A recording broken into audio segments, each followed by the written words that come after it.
MLA దగ్గరికి వచ్చిన సమస్యలు ఎంపీ దగ్గరికి రావు. అది పరిధి ఎక్కువైనప్పటికీ కూడా. హ్మ్. ఎందుకంటే ఎమ్మెల్యే స్థాయిలోనూ, ఆ కింద స్థాయిలోనూ అయిపోతాయి.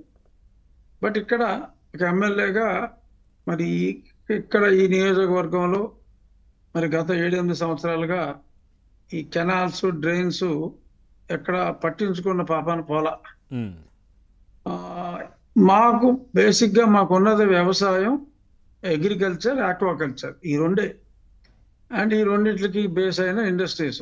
రైస్ మిల్లులు కావచ్చు, ఆహ్, ష్రింప్ ప్రాసెసింగ్ ప్లాంట్లు కావచ్చు. ఇంతకుమించి అక్కడేమీ లేదు. దీనికి కావాల్సిందల్లా నీరు. డ్రైనేజ్ నుంచి అందుబాటులో నీరుండాలి. డ్రైనేజ్ కెపాసిటీ ఉంది గానీ, బాగా పూడుకుపోయినందువల్ల 25-30% కెపాసిటీ ఆఫ్ ద డ్రైన్‌నే వాడుకోగలుగుతున్నాం హ్మ్. కెనాల్స్‌ని. హ్మ్. సో, దీనికి పరిష్కారం ఏంటంటే ఆ పూడికి తీయాలి. అది పెద్ద ఖర్చు కూడా ఏం అవ్వదు కానీ, ఒక్క రూపాయి కూడా కేటాయించనందువల్ల గత ఎన్నో సంవత్సరాలుగా మొత్తం పూడుకుపోయి గుర్రపు డెక్కని, ఇంకేదో అదర్ వీడ్ మెటీరియల్‌తో పూడుకుపోయింది. సో, అదంతా ఓపెన్ చేసే కార్యక్రమం పెట్టుకున్నాం. హ్మ్. సో, ప్రభుత్వం మరి ప్రస్తుతం జగన్మోహన్ రెడ్డి గారు రుషికొండకి గుండు కొట్టినట్టే హ్మ్. మరి ఆర్థిక వ్యవస్థకు కూడా గుండు కొట్టి వెళ్ళిపోయిన బ్యాక్‌గ్రౌండ్‌లో మరి ఇమ్మీడియేట్‌గా ప్రభుత్వం కాలు చెయ్యి కూడదీసుకోవాలంటే, ఓ పక్క సంక్షేమ కార్యక్రమాలు మీట్ అవుతూ అవును. ఇవన్నీ కూడా చేయాలి అంటే కొన్ని ఇబ్బందులున్నాయి నూతన ప్రభుత్వానికి. హ్మ్. సో, అందుకని ఆ ఇబ్బందులను పరిగణలోకి తీసుకొని, బట్ ఈ సమస్యల్ని పక్కన పెట్టలేము.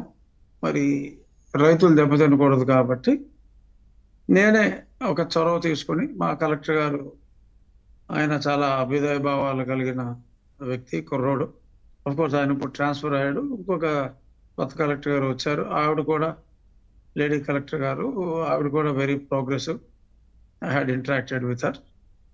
సో, మేము ఒక ప్రణాళికతో నా స్నేహితులు అండ్ నా నియోజకవర్గంలోని రైతుల ఆక్వాకల్చర్ రైతుల సహకారంతో ఒక ఫండ్‌ని ఏర్పాటు చేసి కలెక్టర్ గారికి ఆ కంట్రోల్ అంతా కలెక్టర్ గారికి పెట్టి, కలెక్టర్ గారి చేత ఓపెన్ చేయించి, ఆ బిల్స్ సంబంధిత ఇరిగేషన్ అండ్ డ్రైన్స్ ఇంజినీర్స్ ముందు మా విలేజర్స్ ఎవరైతే ఎక్విప్‌మెంట్‌నే మేము లీజుకి తీసుకొని కాంట్రాక్ట్ బేసిస్ కాకుండా, హ్మ్. ఆ మ్యాన్ అవర్స్ ప్రకారం ఎక్విప్‌మెంట్‌తో పని చేయించుకొని, ఆ విలేజర్స్ ముందు సంతకం పెడతారు. అధికారులు సంతకం పెడతారు. తర్వాత డిస్ట్రిక్ట్ కలెక్టర్ గారు వాళ్ళకి ఆ నిధులు ఇస్తారు. మేమంతా కూడా అయితే చెక్కు రూపంలో ఎవరైనా క్యాష్ ఇచ్చినా, ఆ బ్యాంక్‌లో డిపాజిట్ చేసి, ఆ రసీదు వరకు మా ఆఫీస్‌లో ఒక కాపీ. హ్మ్. ఎందుకంటే ఎంత ఇచ్చారు